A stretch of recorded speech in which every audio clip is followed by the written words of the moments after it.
Hello दोस्तों, स्वागत है आपका मेरे YouTube channel Hindi motivation story पर। अगर आप पहली बार आए हो तो कृपया लाइक, सब्सक्राइब और शेयर ज़रूर करें। धन्यवाद। चलिए चलते हैं कहानी की ओर।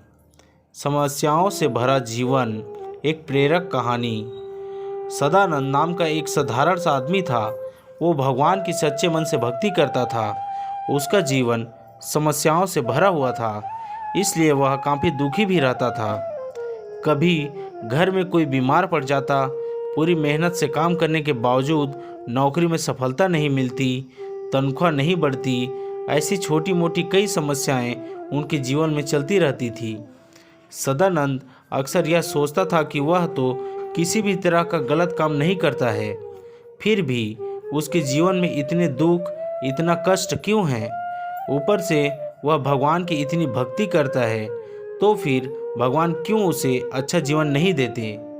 उसे जानने वाले लोग भी उसको प्रोत्साहित करते और कहते हैं कि तुम्हारे साथ सब अच्छा होगा, तुम भगवान की इतनी भक्ति जो करते हो। एक दिन सदानंद का काम पर अपने बॉस से काफ़ी बड़ा झगड़ा हो गया, जिसके चलते उसे नौकरी से निकाल दिया गया।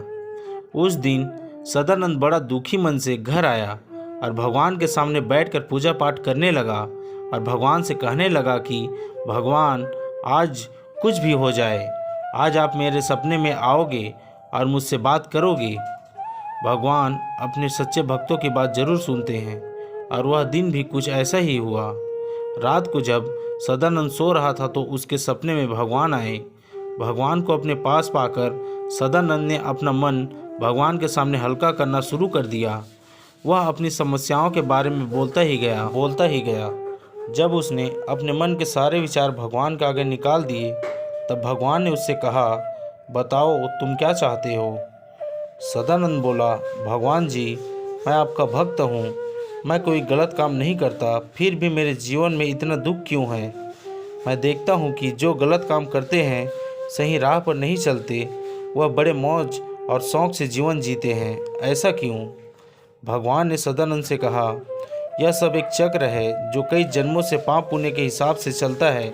सबको अपने अपने हिस्से के कष्ट भोगने ही पड़ते हैं। फिर भी तुम मेरे सच्चे भक्त हो, इसलिए मैं तुम्हें एक उपाय बताता हूँ। तुम सुबह जब उठोगे तो तुम्हारे घर से 10 किलोमीटर दूर जो पुराना मंदिर है, वहाँ पर एक बरगद का पेड़ है। वहाँ पर तुम अपनी सारी समस्याएं एक चिट्ठी में लिखकर चिट्ठी को उस बरगद के पेड़ के पास रख कर आना, और तुम्हारी सारी समस्याएं खत्म हो जाएगी। लेकिन उसके लिए एक शर्त है, तुम्हें उस चिट्ठी के बदले किसी और के द्वारा लिखी गई एक चिट्ठी उठाकर लानी होगी, और उस चिट्ठी में जो लिखा होगा वह तुम्हारे साथ होने लगेगा। सदानंद बहुत खुश हुआ और भगवान को धन्यवाद दिया। सदानंद जब सवेरे उठा तो उसे सपने की सारी बातें याद थी। वह तुरंत नहा धोकर उस पुराने मंदिर के पास वाले बरगद के पेड़ के पास पहुंच गया। उसने अपनी सारी समस्याएं एक चिट्ठी में घर से ही लिख रखा था। उसने वह चिट्ठी बरगद के पेड़ के पास रखी और जाने लगा। कुछ दूर जाने पर सदानंद को याद आया कि भगवान ने एक शर्त रखी थी कि उसे उसकी चिट्ठी रखकर किसी और की एक चिट्ठी अपने साथ लेकर जानी है। सदानंद उस पेड़ के पास वापस पहुंचा और उसने वहां पर ढेर सारी चिट्ठियां पड़ी हुई पाई। उसने एक चिट्ठी उठाई, लेकिन उसको खोलने से पहले उसे विचार आया कि अगर इसमें मेरी समस्याओं से भी बड़ी समस्या लिखी हुई होगी तो यह अच्छा नहीं होगा। उसने उस चिट्ठी को वापस रख दिया और दूसरी चिट्ठी उठाई। फिर उसे विचार आया कि हो सकता है इसमें कुछ बहुत बुरा लिखा हो। शायद इसमें लिखा हो सकता है कि उसका कोई परिवार का सदस्य गंभीर बीमार हो या मरने वाला हो, या उससे भी कुछ बुरा। उसने एक के बाद एक कई चिट्ठियां बदली, लेकिन हर बार उसकी इसी बीच चिट्ठी को खोलकर पढ़ने की हिम्मत नहीं हुई।